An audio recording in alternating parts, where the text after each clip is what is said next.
back in the early 2000s, I was in the military for 6 years. I also was a socially awkward and anxious college student. I spent a lot of time worrying about getting my coursework done.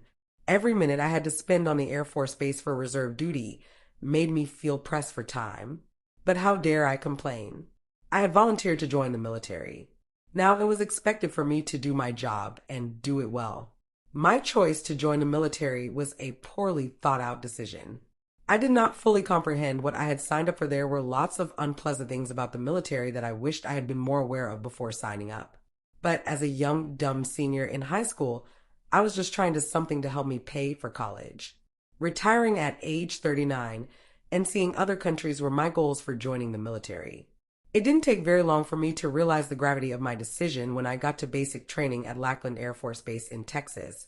It was miserable to put on heavy protective clothing and strap on a gas mask and wear a heavy bulletproof vest for training exercises. I desperately hoped that I would never be sent to war and have to don such equipment. There is so much more to the military than getting money for college. The commercials and pamphlets are part to blame. They mostly emphasize the benefits and excitement instead of unpleasant stuff. I probably didn't look very happy while at work in the military. I mostly felt anxious or bored. There was one thing I loved about the military, though. I loved the dining hall. That was my happy hour. It was like a buffet. The military paid for the meal, so I often went back to get seconds most of the time. One day, as I was headed to find an empty table to sit at to enjoy my meal, a higher-ranking man shouted to get my attention.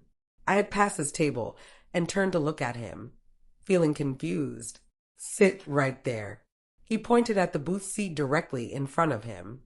Since the man was a master sergeant, I thought I must have done something wrong and he was going to lecture me about something. Is my clothes wrinkled? Are my boots not shiny enough? What did I possibly do wrong? I wondered. I sat down waiting for my lecture. I was disappointed that someone had interrupted my happy hour. Why do people have to nitpick all the time? I wondered. They should relax their ego and let things slide sometimes. The man turned out to be a goofball that just wanted to talk to me. He sat across the table blushing and leaning his head from side to side as if he was a little too bashful to look at me. We chit-chat for a little bit. I couldn't believe the man was a master sergeant because he seemed kind of silly for a leadership position. I was a senior airman at the time. I told him that he looked too young to be a master sergeant. He told me he was 27. I was about 23 or 24 at the time.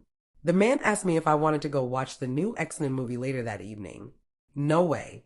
I thought to myself, you probably got a wife or girlfriend at home. The man was actually attractive. He resembled the actor Christian Keyes. The military is particular about who can date who. I was not even sure if it was okay for a senior airman to go out with him anyway. No, I got some studying to do. I am a college student. I explained. It was already close to 5 o'clock, and I think the movie was supposed to begin at 7. Who goes on last-minute dates with someone they just met? At that time, I hated driving at night, so the only way I would be able to go is if I rode with the man. And that just didn't seem like a smart idea. Also, at that time, I was wary of military men and suspected that they were big-time cheaters. I didn't want to get involved with one because I knew the chances for fidelity were very low. The man got up shortly after I declined his invitation and went on his way. He seemed slightly disappointed, but still cheerful. No need in feeling bad for him. I'm sure he doesn't have a lot of trouble finding women to go out with. The end.